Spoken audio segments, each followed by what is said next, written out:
Revo, menurut pengamatan Anda, berkaitan dengan fenomena kepailitan kuantum. Kuantum ini adalah salah satu produsen yang cukup besar di Indonesia untuk komoditas kompor begitu. Apakah Anda melihat memang ini murni faktornya karena penurunan penjualan atau daya beli masyarakat yang menurun dan juga derasnya masuknya barang-barang impor, atau sebenarnya Anda melihat ada faktor lain dari fenomena ini? Oke, jadi kalau kita ngelihat satu peristiwa, satu case, kita nggak bisa hanya pointing satu variabel sebagai pendorong atau yang men-breakdown suatu perusahaan bangkrut atau lain sebagainya gitu ya.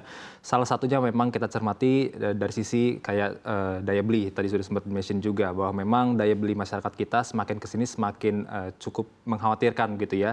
Bahkan juga kalau kita berbicara sebagai contoh kayak kelas menengah, ini yang mungkin juga sudah berkali-kali dibahas. Kelas menengah pada saat itu beberapa tahun lalu di 57 juta, saat ini turun hampir 10 juta menjadi 47 juta. Jadi artinya orang-orang yang punya pengeluaran sekitar 2 jutaan sampai 9,9 juta rupiah itu per bulan itu terus mengalami penurunan jumlahnya. Ini kan artinya memang kayak kemampuan kita untuk bisa mengeluarkan sekian juta rupiah per bulan itu semakin terbatas seperti itu ya. Kemudian juga kalau kita berbicara ada indeks namanya PMI manufaktur. PMI manufaktur kita itu relatively terus mengalami penurunan gitu ya. Artinya apa? Ketika Purchasing Managers Index atau PMI manufaktur terus mengalami penurunan atau melandai seperti itu, artinya memang aktivitas manufaktur, industri pengolahan dan lain sebagainya memang di dalam negeri khususnya itu memang ada terus mengalami penurunan gitu ya. Bahkan dalam 2 bulan terakhir ini sudah berada di zona kontraksi. Jadi under 50 yang mana bahkan terakhir itu di 48,9. Memang artinya pengusaha-pengusaha ini memang sudah mulai kesulitan untuk melakukan ekspansi bisnis. Jadi dari pengusaha juga sudah mulai kesulitan melakukan ekspansi bisnis. Kemudian daya beli juga memang agak sulit. Artinya kan demand juga berkurang. Ditambah juga kita lihat memang kondisi dari sisi hal-hal yang berhubungan dengan China ini produk-produknya juga bertebaran ya. Jadi memang dengan kita tahu kan China juga kualitasnya juga cukup oke. Kemudian dengan memang harganya juga relatif cukup bisa bersaing, bahkan mungkin lebih murah juga tadi yang sempat di-mention Mbak Dina. Jadi dengan hal itu untuk produk-produk yang memang dari lokal dalam negeri ini agak cukup sulit bersaing seperti itu sih Mbak. Oke, kalau Anda melihat Mas Revo, ini kan sebenarnya kebijakan pemerintah untuk mendorong produk-produk, terutama produk manufaktur di Indonesia untuk memenuhi syarat TKDN atau tingkat kandungan dalam negeri. Ini artinya berarti memang komponen-komponennya harus diproduksi dalam negeri. Tujuannya sebenarnya baik, yaitu sebenarnya menciptakan lapangan kerja. Tapi pada saat ini justru seperti bola panas yang berbalik arah begitu, malah membuat akhirnya pengusaha kesulitan untuk survive menghadapi persaingan yang ada karena produksinya kalau harus memenuhi TKDN cost-nya besar karena harus membiayai karyawan dan juga pegawai. Saat ini sudah terjadi PHK, bahkan ditutup pabriknya. Anda melihat fenomena ini seperti apa? Ya, memang ini agak dilema juga ya, sebagai government juga pasti agak mau ke satu sisi yang mana gitu ya, lebih condongnya. Memang kalau melihat kondisi seperti ini ya semuanya harus, ya tentu pasti ada yang terkena, ada yang dampaknya mungkin lebih besar begitu ya. Jadi saya rasa dari sini pemerintah mungkin akan harusnya untuk kedepannya itu akan harus lebih pro lagi. Jadi untuk membantu baik itu dari sisi tadi ya, dari sisi pengusahanya sendiri mungkin membantu supaya mungkin harganya bisa bersaing, entah gimana caranya.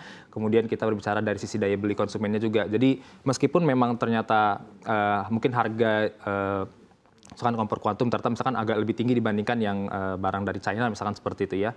Tapi ketika memang daya beli masyarakatnya, kemudian juga edukasi terhadap bahwa kita harus cinta produk dalam negeri dan lain sebagainya, yang juga memang kecintaan terhadap produk dalam negeri kan sudah digalakan dari sebelum-sebelumnya juga ya, sudah cukup lama. Ketika memang daya belinya cukup, kantong masyarakat juga cukup tebal, maka sebenarnya kan masyarakat juga pasti akan rela untuk mengeluarkan duit untuk membeli produk-produk dalam negeri, meskipun harganya mungkin agak sedikit lebih mahal begitu ya. Jadi memang ini kita nggak bisa bicara salah satu faktor saja, tapi memang banyak faktor yang harus bekerja saling kolaborasi, kira-kira seperti itu. Oke, kalau kita melihat secara general begitu, sebenarnya kan kesulitan atau proses pemulihan ekonomi ini terjadi tidak hanya di Indonesia saja, bahkan Indonesia disebut-sebut sudah jauh lebih baik dibandingkan beberapa negara lainnya yang masih dalam proses pemulihan ekonomi, dan bahkan situasi geopolitik yang ada juga tidak memberikan sentimen yang positif bagi pemulihan ekonomi secara global. Apakah Anda memang melihat juga dampak dari globalisasi dan juga perdagangan internasional yang masih dalam situasi yang tidak baik-baik saja ini juga berpengaruh terhadap tutupnya pabrik-pabrik di Indonesia? Ya, kita tahu bahwa ketika ada global impact yang cukup besar, kita sebagai contoh saja di Amerika Serikat sana, kemudian juga geopolitical tension di Middle East dan sebagainya, ada war, ada juga di China kita lihat ada terus mengalami terpurukan seperti itu ya, khususnya dari sisi properti atau housingnya juga ya. Yang mana juga kita tahu ketika terjadi perlambatan ekonomi khususnya di China, China ini menjadi salah satu mitra dagang terbesar ya di Indonesia. Ketika memang secara globalnya itu tidak begitu baik, maka ini akan berdampak kepada perekonomian di dalam negeri. Ketika hal tersebut terjadi, ya tentu salah satu dampaknya ke para pengusaha ini gitu ya, sebelum nanti masuknya ke masyarakat. Jadi masyarakat dan pengusaha tentu akan berdampak terkena jadi negatif ke sana juga. Jadi para pengusaha ini untuk bisa ya ekspansi pun saya rasa akan cukup sulit dengan kondisi saat ini yang mungkin dari sisi demand dalam negeri juga berkurang, dari sisi demand dari luar negeri pun berkurang. Jadi mereka untuk bisa mengembangkan bisnis pun akan cukup kesulitan sehingga mereka akan melakukan efisiensi. Ya mungkin sebelum PHK kan tadi sempat di-mention juga mungkin dengan cara-cara yang lain juga mungkin cost-nya diturunkan atau seperti apa. Tapi setelah memang berbagai proses penurunan operational cost ini ternyata masih belum mampu untuk membuat cash flow-nya dengan cukup membaik, maka mereka akan salah satu langkah terakhirnya yaitu dengan melakukan pemutusan hubungan kerja atau PHK.